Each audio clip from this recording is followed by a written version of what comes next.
Assalamualaikum warahmatullahi wabarakatuh. Kembali lagi di sini bersama saya Asim Asyari. Mudah-mudahan kita semua masih dalam keadaan sehat walafiat. Di video saya kali ini saya akan meneruskan video saya tentang Docker. Jadi di sini saya akan membuat web server menggunakan service yang namanya WordPress. Jadi kalau di Docker itu sudah tersedia ya yang namanya WordPress. Nah, nanti kita tinggal nge-pull aja image WordPress ini dan nanti kita jalankan. Dan setelah itu kita akan mendownload juga image MySQL yang nanti digunakan sebagai database servernya. Dan tak lupa nanti terakhir itu kita akan menggabungkan atau menghubungkan antara kontainer WordPress dan juga kontainer database-nya agar bisa saling terhubung, karena tentunya yang namanya web server itu pasti memerlukan service web servernya dan juga service database-nya. Oke, langsung aja. Di sini kita ambil dulu image WordPress-nya. Dan di bawahnya itu sebenarnya di sini sudah dijelaskan ya, WordPress itu apa sih gitu. What is WordPress dan bagaimana cara menggunakan image ini. Nah, di sini saya ambil untuk penggunaan WordPress sendiri. Sebenarnya simple ya. Pertama, kita bisa menggunakan perintah yang namanya dockeran. Nah, perintah docker ini sebenarnya adalah gabungan dari 3 buah perintah. Yang pertama itu ada yang namanya, kalau kemarin itu docker pull ya. Jadi dockeran itu gabungan dari 3 perintah. Yang pertama itu ada yang namanya docker pull, lalu docker container create, dan juga yang pastinya adalah docker container start. Nah, dengan menggunakan perintah dockeran ini sebenarnya dockeran itu akan menjalankan perintah yang namanya docker pull.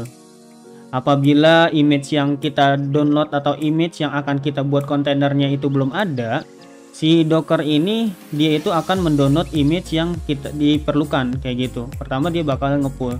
Nah, nanti setelah di-pull, otomatis si Docker ini bakalan langsung membuat sebuah kontainer dan nanti pastinya setelah dibuat langsung di-start. Jadi seperti itu. Nah, makanya perintah docker run ini adalah perintah gabungan dari 3 buah perintah. Jadi seperti itu. Nah, sekarang berarti tinggal kita masuk ke server kita. Sebenarnya terserah kalian ya, kalau misalkan kalian itu pakai atau install dockernya itu di komputer atau di Windows langsung silahkan. Atau sama seperti saya, kalau saya ini kan installnya itu di server ya. Berarti tinggal saya connect ke servernya. Ini saya masuk ke SSH IP server saya. Oke. Ini saya clear dulu.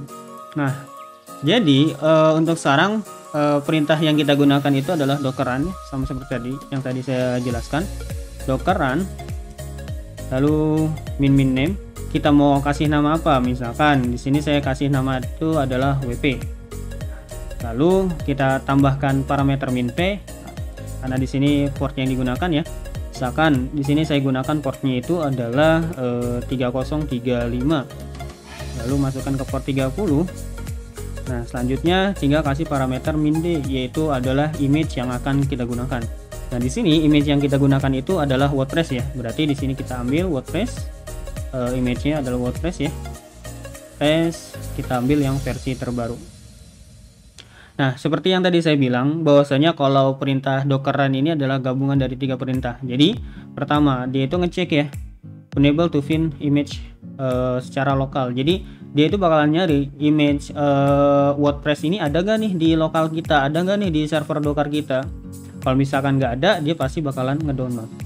Nah, nanti apabila downloadnya ini udah selesai, dia ngelihat kontainernya sudah dibuat atau belum. Kalau belum, pasti akan dibuat docker container create kan. Nah, lalu apabila belum di start gitu kan, maka akan secara otomatis di start.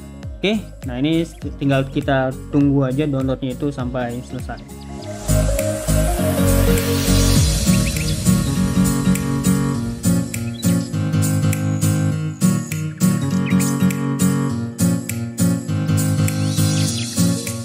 Oke, downloadnya selesai.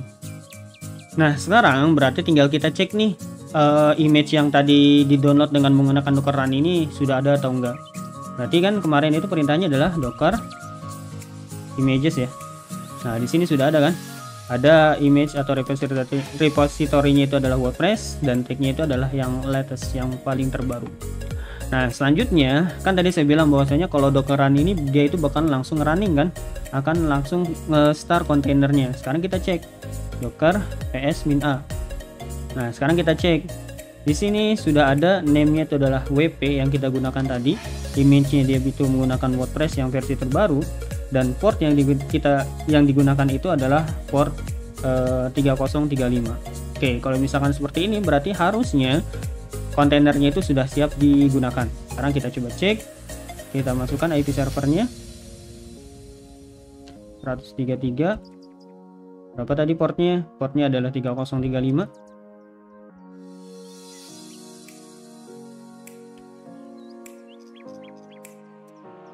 Oke, seperti ini. Nah, ini kita langsung let's go aja.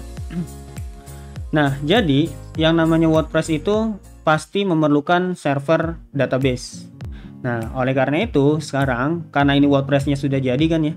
Nah, berarti tinggal kita download atau kita dockeran lagi kontainer untuk database-nya. Jadi seperti itu. Sekarang kita cari MySQL kan. MySQL. Kita ambil ini. Nah, di sini dikasih tahu kan ya cara menggunakannya, itu Docker Run, dikasih nama, lalu nama kontainernya mau dikasih apa, dan jangan lupa dikasih environment MySQL root password. Oke, kita coba ya. Docker Run, name, lalu dikasih namanya misalkan adalah DB, lalu tambahkan environment MySQL root password, misalkan passwordnya itu adalah 123, dan jangan lupa tambahkan tag dari atau image yang akan kita gunakan, min d MySQL versi 5.7. Sekarang tinggal kita tunggu.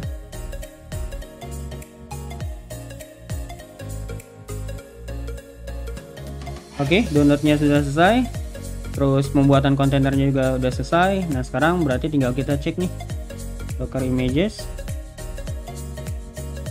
MySQL sudah ada ya 5.7, dan sekarang kita cek Docker ps-a. Nah, di sini sudah ada namanya, itu adalah DB, image-nya di sini kita menggunakan MySQL 5.7. Oke, nah sekarang kan tadi saya bilang ya bahwasanya yang namanya WordPress itu memerlukan server database. Database servernya kita sudah buat dengan menggunakan kontainer dan image MySQL 5.7.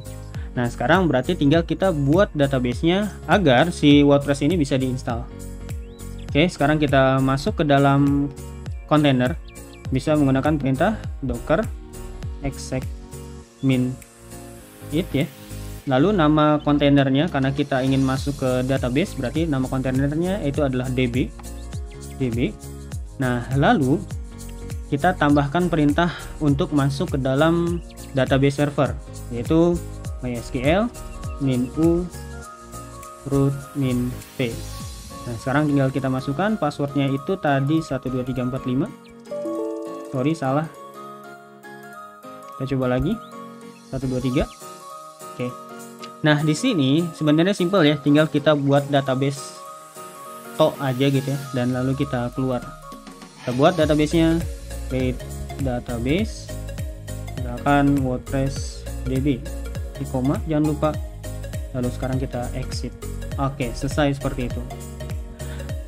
Nah, tahap selanjutnya, di sini kan kita udah buat ya tadi ada MySQL dan juga image yang WordPress ini. Nah, agar dua kontainer ini bisa saling terhubung, berarti memerlukan yang namanya network. Nah, makanya di sini ada perintah yang namanya docker network. Oke, kita bisa lihat di sini docker help network. Nah, perintah apa aja yang bisa digunakan di sini? Salah satunya itu ada connect, ada create, disconnect, inspect, dan lain sebagainya. Oke, nah pertama kita buat dulu nih connect-nya. Nah, pertama kita buat dulu networknya dengan menggunakan perintah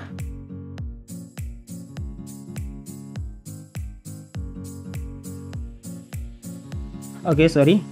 Dengan menggunakan perintah docker network create. Nah, di sini tinggal kita buat nama networknya itu apa. Misalkan nama networknya itu adalah network WordPress, netwp misalkan. Oke, networknya sudah buat. Nah, sekarang tinggal kita cek docker network ls. Nah, di sini udah ada kan ya netwp.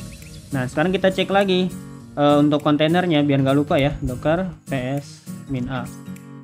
Oke, nah sekarang berarti tinggal kita koneksikan antara DB dan juga WP ini bisa connect ke netwp ini.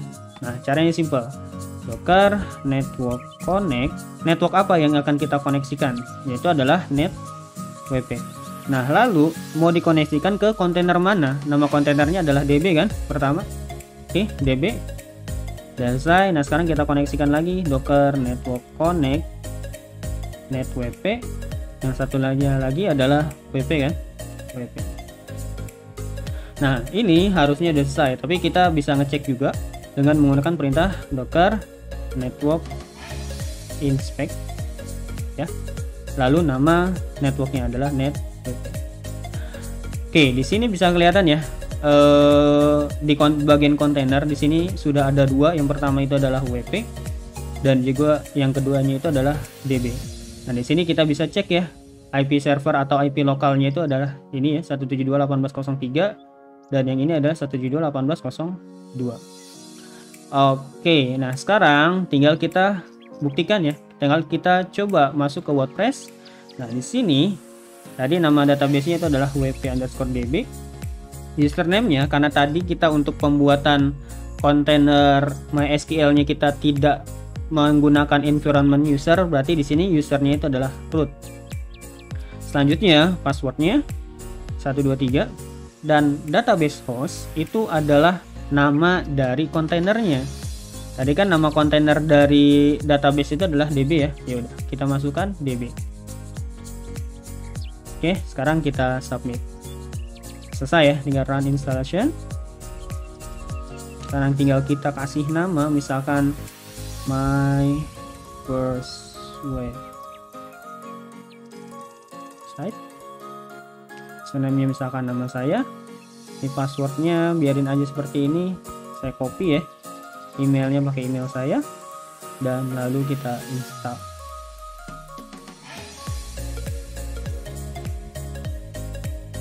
Oke, ini kita simpan biar gampang login ya. Lalu kita login. Sini pakai nama saya yang tadi, lalu kita login. Nah, ini harusnya website kita yang menggunakan WordPress ini sudah bisa diakses dengan menggunakan IP ya. Kita tab baru aja, masukkan IP-nya 333035.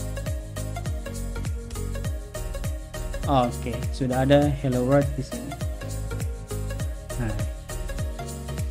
Nah, di sini sebenarnya udah tinggal kita lakukan atau customisasi sendiri aja ya. Misalkan kita mau aktifin tema yang ini gitu misalkan, atau kalau misalkan kita mau cari tema yang baru dari internet atau apapun itu, di sini sudah bisa. Oke, mungkin untuk video kali ini sampai di sini aja dulu ya. Dan kalau memang video ini bermanfaat, jangan lupa di subscribe, like, komen kalau misalkan ada pertanyaan, dan sekian. Assalamualaikum warahmatullahi wabarakatuh.